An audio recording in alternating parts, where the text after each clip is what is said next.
इस बीच जंग से जुड़ी एक और बड़ी खबर। यूक्रेन की उपरक्षा मंत्री हन्ना मालियार ने दावा किया है कि रूस हर दिन 7 में 50,000 तोप के गोले दाग रहा है, लेकिन उसके बावजूद यूक्रेन की सेना रूसी सेना को खदेड़ रही है। यूक्रेन की तरफ से दावा कुछ और भी किया जा रहा है। दावा किया गया कि इस वक्त यूक्रेन की 55% इलाके पर रूस ने 10 गुना हमले तेज कर दिए हैं।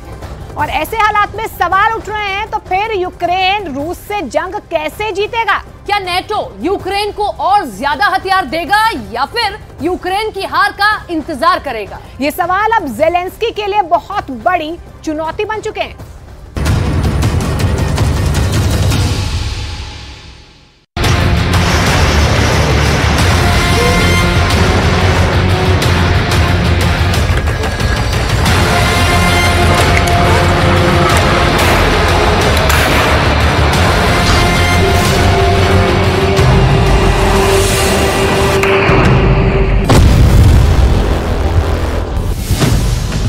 दस गुना ताकत से रूस के हमले शुरू। लगभग 550 दिन बाद भी रूस की सेना उसी तरह से यूक्रेन के शहरों और कस्बों के चीथड़े उड़ा रही है जैसे 8 महीने पहले उड़ा रही थी।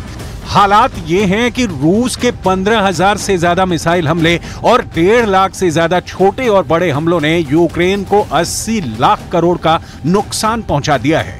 नाटो और पश्चिमी देशों के कुल 81 देश मिलकर भी यूक्रेन को जंग नहीं जिता पा रहे हैं। नाटो अपने हथियारों की कमी और रूस के तूफानी हमलों की खींच या कहीं की झल्लाहट यूक्रेनी सेना पर उतारना शुरू कर चुका है। नाटो का साफ कहना है कि घातक हथियारों के बावजूद यूक्रेन का 4 जून से शुरू हुआ काउंटर अटैक 80 दिन में रूस को किसी भी इलाके में हरा नहीं पाया है, जबकि रूस ने पूर्वी, दक्षिणी, उत्तर पूर्व में हर तरफ से 5 मोर्चे यूक्रेनी सेना के खिलाफ खोल रखे हैं। लेकिन अब जो खबर यूक्रेन की तरफ से आ रही है वो हैरान करने वाली है। अचानक हारते यूक्रेन ने दावा शुरू कर दिया है कि अगले 7 दिन में रूस क्राइमिया हार जाएगा। वहीं यूक्रेन की उप रक्षा मंत्री हन्ना मालियार ने नाटो और पश्चिमी देशों पर भड़कते हुए दावा किया है कि यूक्रेनी सेना हार नहीं रही है बल्कि जीत रही है।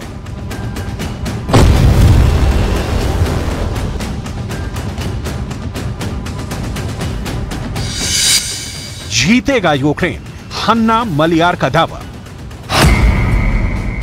यूक्रेन के उप रक्षा मंत्री ने बहुत बड़ा दावा किया है। हन्ना मालियार का दावा है कि बखमूत के पास यूक्रेनी सेना ने रूस की सेना से 8 गांव छीन लिए हैं।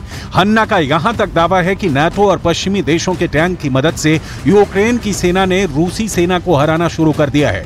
दावा तो यहां तक किया गया है कि नाटो के बख्तरबंद लड़ाकू वाहनों की मदद से यूक्रेन ने कई गांवों की श्रृंखला वापस हासिल कर ली है।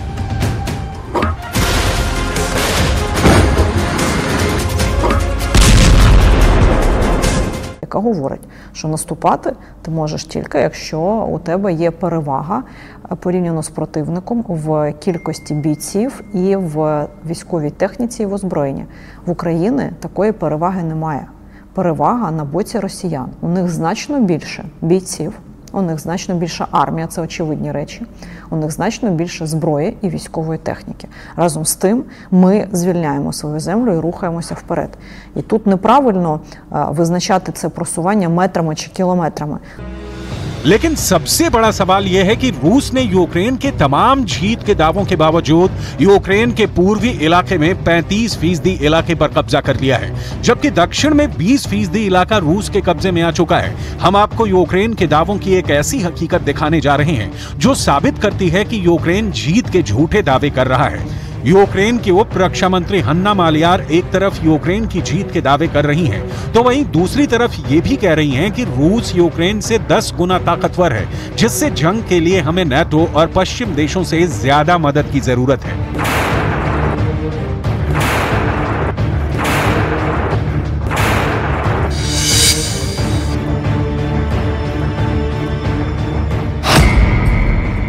हन्ना मालियार का साफ कहना है कि नाटो यूक्रेन पर काउंटर अटैक तेज करने का दबाव बिल्कुल न डाले।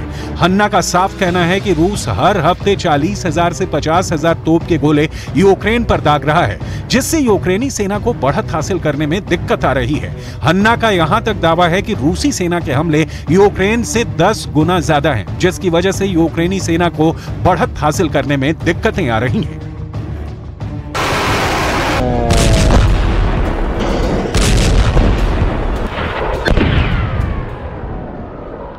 де ворог до росіяни наступають фактично на 4 напрямках, а ми їх потужно зупиняємо. От щоб було зрозуміло по цифрах, що означає зупиняємо. Вони можуть вистрілювати в місяць вистрілювати за тиждень від 400 до 500 тисяч боєприпасів на Сході. Ми у відповідь можемо тільки у 10 разів менше вистрілювати. 10 गुना ताकत से रूस के हमले शुरू। खबर के मुताबिक यूक्रेनी सेना के 10,000 लड़ाकों ने रूसी सेना पर पूर्वी यूक्रेन में हमला किया ताकि बखमूत पर कब्जा किया जा सके, लेकिन रूसी सेना ने बखमूत के पास आ रही यूक्रेनी पलटन पर बड़ा हमला किया। रूस के ड्रोन पायलट ने रूसी सेना को यूक्रेनी सेना की सटीक लोकेशन देकर रूस की टैंक रॉकेट आर्मी का काम आसान कर दिया है।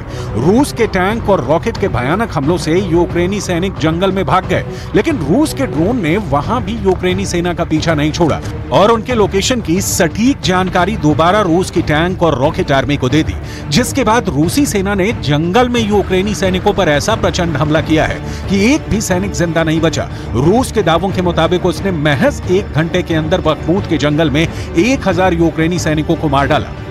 В кожній бойовій бригаді воїни серед перших питань ставлять питання про безпілотники, про засоби радіоелектронної боротьби, про військову протиповітряну оборону.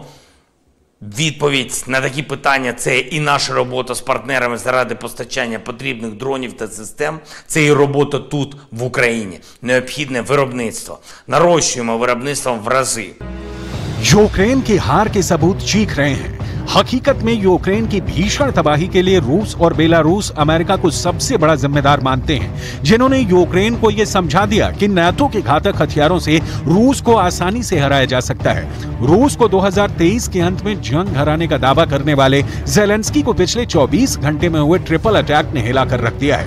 रूस का यह ट्रिपल अटैक इस वक्त पश्चिमी मीडिया में रूस के बिजली युद्ध के नाम से कोहराम मचा रहा है। जरा देखिए रूस ने ट्रिपल अटैक से कैसे कीव को खंडहर बना दिया।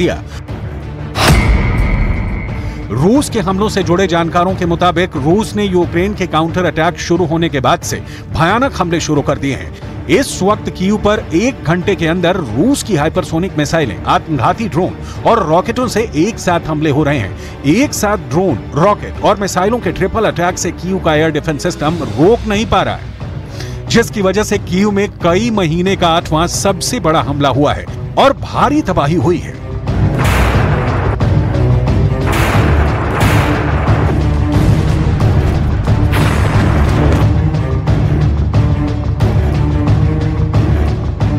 नौ मई से लेकर अब तक यूक्रेन पर KH-101 और KH-555 क्रूज मिसाइलों से भयानक हमले कर रहा है। यहां तक कि रूस की S-300 मिसाइलों से रूस ने कम से कम पूर्वी यूक्रेन में पिछले 7 दिनों में 300 से ज्यादा हमले किए हैं। दुनिया भर के डिफेंस एक्सपर्ट्स रूस की फायर पावर को देखकर हैरान हैं। TOS-1A जैसे रॉकेट सिस्टम यूक्रेनी सैनिकों के शरीर को जलाकर कोयला बना रहे हैं। हालात ये हैं कि लगभग 4 किलोमीटर तक मार करने वाला TOS-1A रॉकेट सिस्टम यूक्रेनी सैनिकों को खाइयों और बंकरों में जलाकर मार रहा है।